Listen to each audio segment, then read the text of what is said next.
What's up, everyone? How you doing? This is Spence, MichaelInspire, coming to you with another episode of Big Bro Advice. Now, last time we talked to you guys about owning your life and about taking accountability for your life. But now the next thing that we do, now that we get you guys to start recognizing that you know what, you have something to own, that you have something that you want to invest in, that you're taking accountability over your life, now it's time to really get going. See, life is not a destination, it's a journey. And I want you guys to start embracing that journey. Because a lot of us think that, you know what, I'll be successful when I arrive here. I'll be successful when I get here. I could be happy when I get there. Success itself is a journey. It is not a destination. So let me tell you this, you become successful in the journey. You learn in the journey. You must embrace the journey. But a lot of us, we kind of whine in the journey. We complain in the journey. And we don't even recognize what we're becoming in the journey.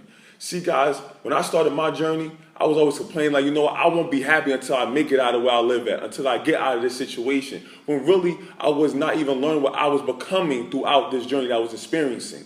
And the first thing I learned that when you're trying to go on the journey is you got to find a destination into where you want to go.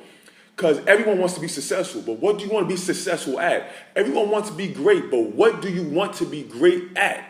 And once I locked in and said, I want to be a great speaker. I want to touch lives. I want to mold people. I want to change the trajectory of not only my family and my environment, but the world. I gave myself a destination. So that's what I want you to do. I want you to find yourself a destination. The next thing I want you to do is I want you to write this destination down. See, I'm 6'10", and I play basketball. And I think I'm a pretty good player if you ask me. But if you blindfold me, spin me around and said, Mike, I want you to make this shot, with your life depending on it, I will probably miss. Why? Because I don't know where I'm shooting at. Here I am with all this potential, all this height, all this gift, but I don't know where to aim at to use my gift. And that's what a lot of you guys are. A lot of you guys have all these gifts, all this potential, but you don't have nowhere to shoot it at. Basketball's not fun unless we have a rim. Your life is not fun unless you have a goal. So this journey's not going to be fun, and it's probably not fun for a lot of you guys in high school and in college because you don't have a rim to shoot at. You don't have nowhere to aim at. So after you find that, I'm going to take this journey, I find a destination, I want you to write it down. Now the next thing I want you to recognize is I want you to ask yourself, what journey am I taking? See, when you go to college and when you go to school, you can look at it two different ways. You can say, I'm either here to handle business, I'm just going to treat this as another vacation. See, a lot of you, when you went to college on your first days, you saw everybody with suitcases on. And you probably said, oh yeah, you know what, we got all this luggage. And you probably start thinking that it's time to turn up. I'm away from home. Or, I got a new chance. Oh, this shorty look good. Or this guy look cute. I see a couple MCMs and a couple of WCWs. When really you're here to handle business.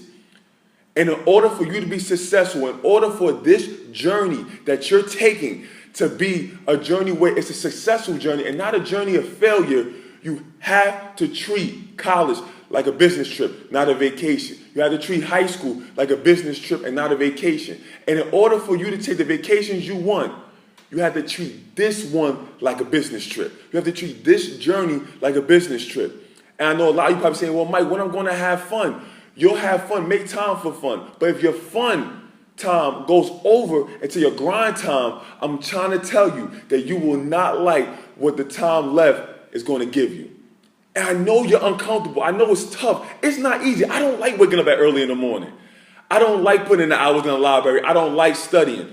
But I'm trying to tell you that I'd rather be uncomfortable pursuing my destination than be comfortable with going back to where I came from. I'm from Irvington, New Jersey, and I grew up in Orange. And those are areas where not a lot of guys make it out, or not a lot of ladies could say that they went to college.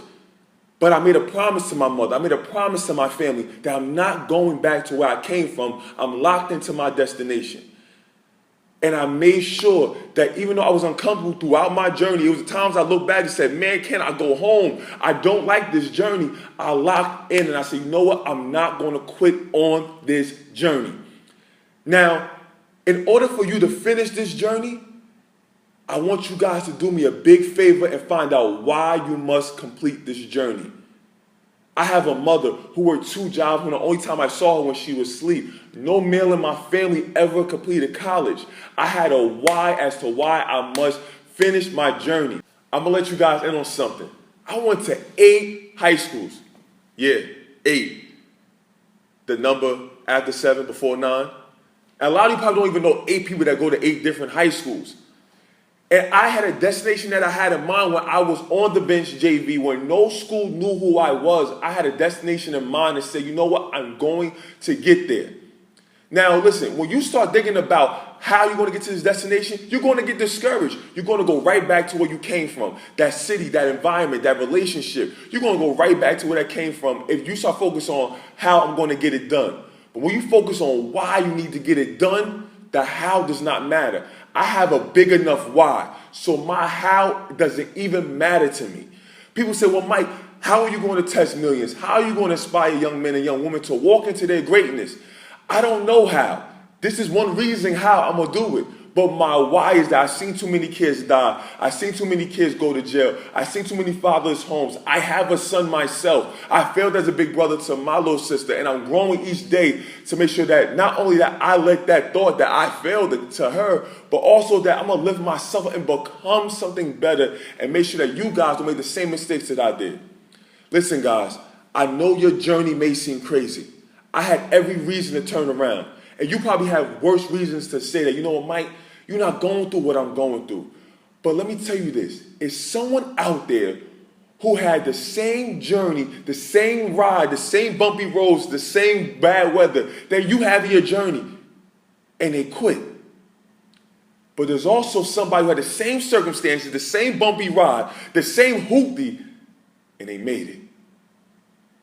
Which one will you be? Now, I promise you guys, before you cut this video off and be real hyped about this, and then go back later and probably say, you know what, he wasn't talking about me in this video. Let me ask you a question. When was the last time you heard about somebody who had a great destination in mind, but quit in the journey? You don't remember, right? So ask yourself this. In my journey, do I want to be remembered or be forgotten? If you're uncomfortable with the journey, you'll be comfortable with the destination. No matter how bad the weather is, you got to say that I'm going to keep pushing for this journey. I'm going to keep pushing for this destination. Because guys, let me tell you this right now. Don't say that, you know what, because his weather's better, because he's driving in a better car, of course you're going to make it to his destination. That makes your journey even better. Drive that hoopty, go through that bad weather, push through it. But most importantly, what I want you guys to do is before you do anything is remember this. Embrace your journey. Find the destination. Write down that destination. Put it on your wall. Look at that destination every day and make sure you lock into it. Pray to God. Ask God for guidance. Because I'll be honest, guys, yes, I know a lot of people who are tall who are way better than me at basketball. But if I didn't lock in, if I didn't keep God first, I know a lot of people that are better than me at speaking. I know a lot of people that are better than me at what I do. But if I didn't keep God first and say, God, you know what? Listen, you got the will. I can get myself there, but I may take myself longer. So a lot of people say, well, Mike, what's your plan? God's my Siri. He's my GPS. He guides me. So if you guys want to make it to that destination, get out of your way, stop quitting your journey, stop quitting when it gets tough, stop quitting when it gets to bad weather, let go of that will, and most importantly, let God take control, and I promise you, he won't lead you astray. Now, let me tell you this. In your city, it's a bunch of people. When you look around, when you go home, it's a lot of people out there who quit their journey, guys. Now, 10 years from now, don't let that be you. No matter whatever it takes, we're going to get it done. So I'll see you guys next week. If you have any topics, any suggestions, make sure you leave it in the inbox or hit me up at MichaelInspire. Y'all have a blessed day. And most importantly, don't be invisible. Be invaluable. I'll see you later. Try.